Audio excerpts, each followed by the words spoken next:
ආයිබෝවන් කියලා පිළිගන්න ඔයාලා හැමෝම මගේ YouTube channel එකෙන් ගෙනෙන අලුත් මලුත් රෙසිපි එකත් එක්ක අද ඉතින් චුට්ටක් වෙනස් වීඩියෝ එකක් තමයි ඉතින් පැන් රස වීඩියෝ එකක් ගොඩක් රසයි ඉතින් කවුරුත් ආසයිනේ ඉතින් මේකට ඉතින් ඔයාලා දැම්ම මේකේ දකින්නකොටම දන්නවා මම මොනවද අද හදන්න යන්නේ කියලා මම මේක අඩු වීදමින් හරියටම හදන හැටි තමයි අද ඔයාලට කියලා දෙන්නේ. ඉතින් මේක මේ විදිහටම හැදුවොත් ඔයාලට වරදින්නේ නැහැ. ඉතින් මම ඔයාලගෙන් ආදරෙන් ඉල්ලා සිටිනවා මගේ channel එක දකින පළවෙනි වතාව නම් මගේ channel එකත් එක්ක දිගටම රැඳිලා මගේ වීඩියෝ බලන්න කියලා. මේ වගේ ගොඩාක් රසවත් වීඩියෝ බලන්න නම් මගෙත් එක්ක දිගටම රැඳෙන්න. මම මේක හදන්න පාට දෙකෙන් ජෙලි දෙකක් අරන් තියෙනවා. මේකට කස ඇට ටිකක් අරගත්තා.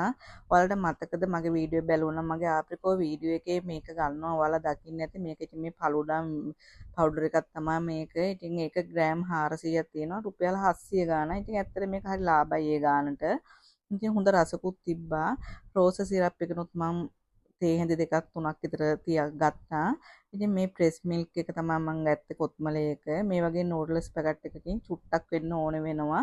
ඉතින් ඔයාලා ඒක ගන්නකොට හොඳටම හීනි මේක ගන්න. ඉතින් මම දැන් මේ ටික තම්බ ගන්න තමයි යන්නේ. ඉතින් මේක හොඳට තැම්බෙන්න තියන්න. ඉතින් දැන් ඔය වතුර පොඩ්ඩක් දාලා ඒ තම්බගත්ත ටික තමයි මේ තියෙන්නේ. මම දැන් මේක පැයක් විතර ෆ්‍රිජ් එකේ දාලා තියෙනවා. දැන් ඉතුරු වැඩ ටික කරගන්න තමයි මම මේ ලැහැත්ති වෙන්නේ. ඉතින් මම අර ප්‍රෙස් මිල්ක් ටික උණු කරගන්න තමයි හදන්නේ. සමහර අය නම් උණු කරගන්නේ නැහැ. ඉතින් මේ මගේ විදිහ. ඉතින් මම උණු කරගන්නවා. ඉතින් දැන් ඔයාලට මේ මම පෙන්නන්නේ මම උණු කරගන්න කිරි ටික තමයි. ඉතින් කිරි ටික හොඳට උණු වෙන්න දෙන්න. ඉතින් නැත්නම් ඉතින් සමහර බඩේ අමාරුවක් වුණත් හැදෙන්න පුළුවන්. ඉතින් මම ඔයාලගෙන් ආයෙත් ඉල්ලා සිටිනවා මගේ channel එකට අලුතෙන් නම් දිගටම රැඳිලා ඉන්න කියලා. ඒ වගේම කමෙන්ට් එකක් like එකක් දාගෙන යන්න අමතක කරන්න එපා. තව කෙනෙකුට බලන්න share කරන්න. මම අර ඔයාලට කලින් පෙන්නුවේ ෆලුඩා පවුඩර් එක මම ඒකෙන් මේ සැහැඳි 3ක් මේ වෙලාවේ මේකට එකතු කරගත්තා. ඉතින් මේකට රස මදි වගේ නම් සීනිත් එකතු කරගන්න පුළුවන්. මම සීනි එකතු කරගන්නේ නැහැ. මොකද මම මේ සැහැඳි 3ක් සිරප් එක එකතු කරගන්නවා රෝස සිරප් එක. ඉතින් ඒකෙන් හොඳ පාටකුත් හොඳ රසයකුත් එනවා. ඉතින් දැන් ඔයාලා මේ දකින්න ලස්සන පාටට තියෙන මගේ ෆලුඩා මිශ්‍රණය තමයි. ඉතින් මේකට මම අවසානයේදී අර පෙඟෙන දාලා ගත්තේ කසකස ඇට ටිකත් එකතු කරගන්නවා. දැන් මේ ඔයාලා දකින්නේ මම හදාගත්ත ටික තමයි. ඔය දැන් ඔයාලා දැක්කේ කසකස ඇට ටික එකතු කරගත්ත විදිය. මම ඒක බිමට බාලා තමයි එකතු කරගන්නේ. ඉතින් මේක ඇත්තටම ගොඩාක් රසයි. ඉතින් පැන් රස අඩුවෙන් කන කෙනෙක් නම් සීනි දාන්නම එපා මේකට. මම දැන් අර සෙට් කරගත්ත ජෙලි ටික පොඩියට කපා ගන්න තමයි යන්නේ. ඉතින් දැන් මේ ඔයාලා දකින්නේ මම ඒ වගේ චූටියට කැබලි කරගත්ත ජෙලි ටික තමයි. ඉතින් බලන්න මේක ලස්සන. ඉතින් මම ඇත්තටම මේ මම නම් ඉතින් ගොඩක් පැන් රස කන කෙනෙක් නෙමෙයි. ඉතින් ඔය කන අයට හොඳයි ඉතින් මේක. ඉතින් දැන් ඉතින් මේ ජෙලි දෙක කපාගෙන ඉවරලා මම දැන් මේක ලස්සනට වීදුරුවට හදාගන්න තමයි යන්නේ.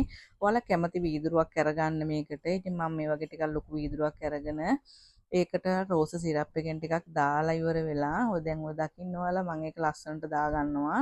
ඒ දාගෙන ඉවරලා මම අර ඉස්සලා තම්බගත්ත නූඩල්ස් ටික තියෙන්නේ. ඒකෙන් ටිකකුත් දාලා ඉවරලා තේ හැන්දක් විතර තමයි මම එකතු කරගත්තේ. ජෙලි මේසෙ හැන්ද දෙකක් විතර මම මේ වෙලාවේ මේකට එකතු කරගෙන කසකස ඇට ටිකක් මේකට දාගන්නවා. ඒ දාගෙන නැවතත් මම නූඩල්ස් ටිකක් උඩින් දාලා ආයෙත් මම ජෙලි ටිකකුත් එකතු කරගන්නවා මේකට. ඉතින් මේ දැන් ඔයාලා දකින්නේ මම ඒ වගේ එකතු කරගෙන තියෙන ඒ වීදුරුව තමයි. ඉතින් මම ඒකට දැන් ෆලුඩා මේක පිරෙන්නම දාගන්නවා. පිරෙන්නේ කොට මේ උතුරලා හැලෙන්නම නෙමෙයි. මේ තව වීදුරුවක් මම ඔයාලට හදලා පෙන්නන්නම්. ඉතින් ඔයාලගෙන් ආදරෙන් ඉල්ලා සිටින්නේ නැවතත් මගෙත් එක දිගටම රැඳිලා ඉන්න මේ වගේ රසබර වීඩියෝ බලන්න. ඉතින් මගේ channel එකේ වීඩියෝ 200 ගාණක් තියෙනවා. ඉතින් ඔයාලා පුළුවන් වෙලාවට ඒවත් බලලා දෙයක් දැන හඳුනා ගන්නත් පුළුවන්. ඉතින් මේ බලන්න මේක ඇත්තටම මේක තමයි හරි විදිහ. ඉතින් සමහර අය එක එක විදිහට හදනවා. ඉතින් මම දකින්නේ මේක තමයි හරි විදිහ කියලා. ඉතින් මේ දැන් තියෙන්නේ මම මේ වගේ රසට ලස්සනට සුවඳට හදාගත්ත ෆලුඩා එක තමයි.